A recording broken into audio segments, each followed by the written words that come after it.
সুন্দর, নাকটাও খুব ভালো লাগে। তাই ঘুমন্ত অবস্থায় স্ত্রীর নাক কামড়ে খেয়ে নিল স্বামী।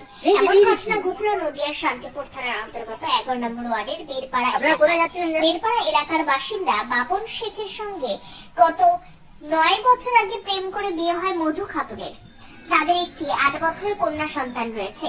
9 বছর ধরে সংসার ভালোই চলছিল তাদের, কিন্তু স্বামী মাঝে মধ্যে বলতো তার স্ত্রীর মুখটা খুব সুন্দর, বিশেষ করে নাকটা খুব ভালো লাগে।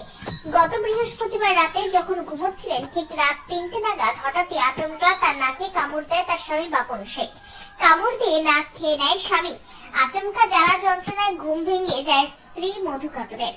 এরপর নিজেকে বাঁচানোর চেষ্টা করে আবারও আঙুলে কামড় মারে তার স্বামী। কোন রকমে বাড়ির বাইরে পালিয়ে আসে তার স্ত্রী মধু খাতুনের দাবি, তার স্বামী মাঝে মধ্যে মদ্যপান করত।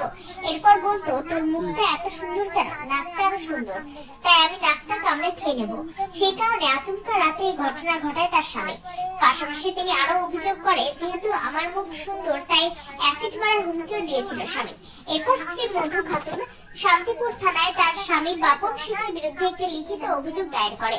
অভিযোগের ভিত্তিতে অভিযুক্ত বাপন শেখকে গ্রেফতার করে পুলিশ।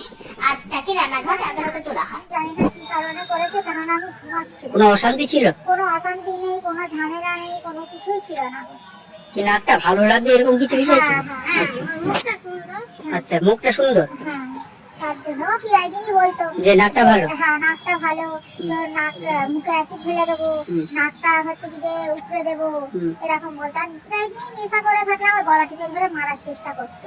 আচ্ছা, তবু আমি নিজেকে বাঁচার চেষ্টা করতাম, কিন্তু সেদিন এমন হয়েছিল আমাকে পুরো হাফ মারাই করে ফেলেছে। আমি অনেক কষ্ট করে, আমার মা গেছিল দরজা ভেঙে আমার মা আমাকে বাঁচিয়েছে। কোথায় বাড়ি আপনার? আমাদের বাড়ি হচ্ছে বেরপাড়া কলমবাড়ির মোড়।